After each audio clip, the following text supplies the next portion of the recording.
लोक जागर इंडिया। यही आने वाला कल है, यही मेरे देश का कल है। एक नया इतिहास लिखेंगे। नेहा सिंह राठौर लोकगीतों के माध्यम से सरकार का एनकाउंटर करने वाली एक बागी गायिका। नमस्कार, आज से हम आपके लिए लेकर आ रहे हैं एक नई सीरीज जिसका नाम है मैडम गिरी। मैडम गिरी के इस प्रथम सेगमेंट में आप सभी का मैं स्वागत करती हूँ। आज हम बात करने जा रहे हैं एक ऐसी शख्सियत के बारे में जिन्होंने अपने तीखे और बेबाक भोजपुरी गीतों के ज़रिए सामाजिक मुद्दों को बुलंद आवाज़ दी है।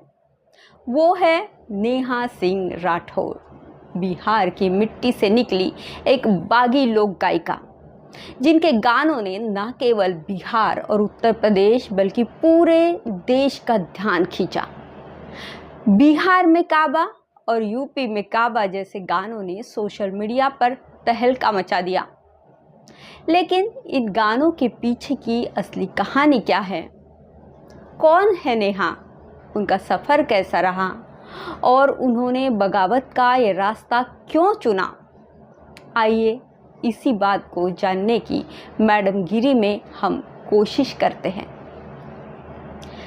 नेहा सिंह राठौर का जन्म 1997 में बिहार के कैमूर जिले में एक मध्यम वर्गीय परिवार में हुआ था।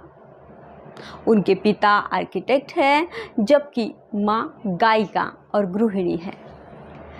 नेहा 3 भाई और बहनों में सबसे छोटी है।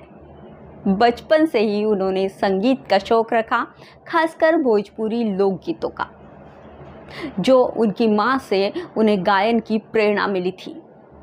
नेहा ने 2018 में कानपुर विश्वविद्यालय से बीएससी की डिग्री हासिल की है, लेकिन उनका असली सपना था भोजपुरी लोकगीतों को नया रूप देना और उनके ज़रिए सामाजिक मुद्दों को उठाना।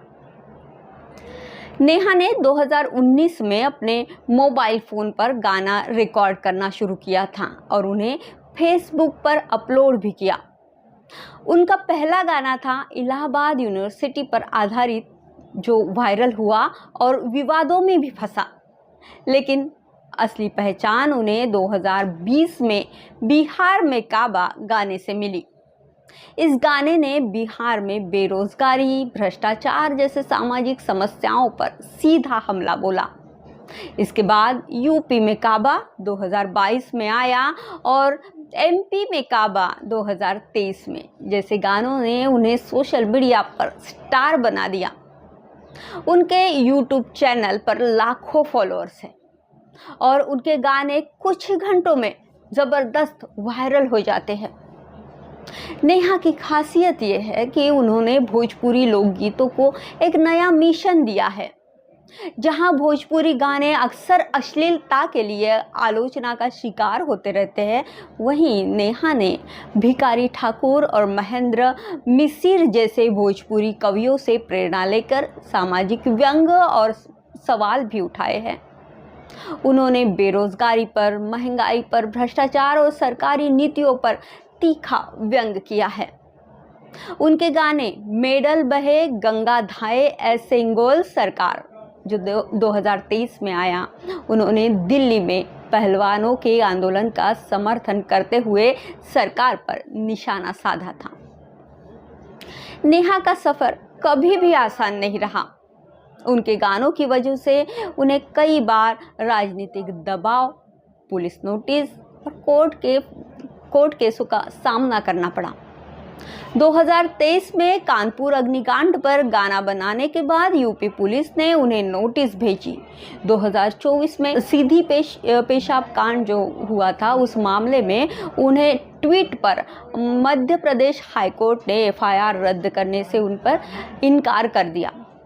अब हाल ही में 2025 में पहलगाम आतंकी हमले पर की गई पोस्ट के कारण उन पर देशद्रोह का मुकदमा भी दर्ज हुआ। फिर भी नेहा नहीं रुकी। वो कहती है कि अपने गानों के जरिए व्यवस्था से सवाल पूछती रहूंगी। नेहा ने 2022 में हिमांशु सिंह से शादी की। हिमांशु एक लेखक और पूर्व IAS कोचिंग शिक्षक है। उन्होंने हमेशा नेहा के गानों का समर्थन किया।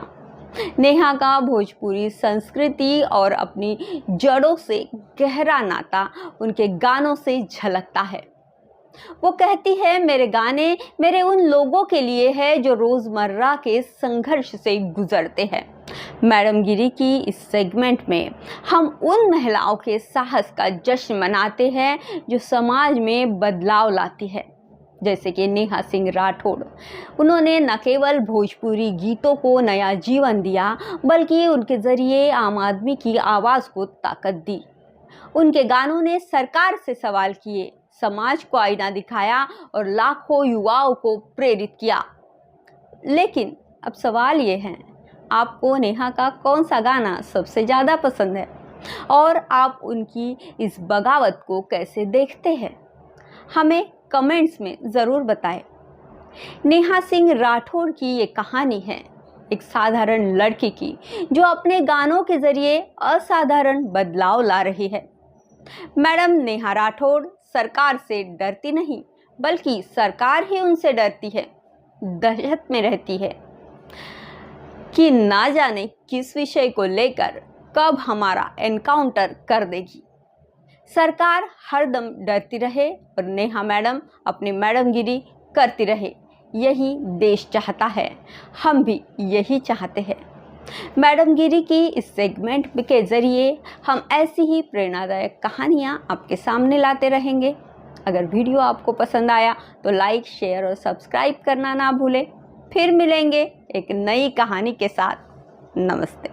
आने वाला कल है, यही मेरे देश का कल है। एक नया इतिहास लिखेंगे।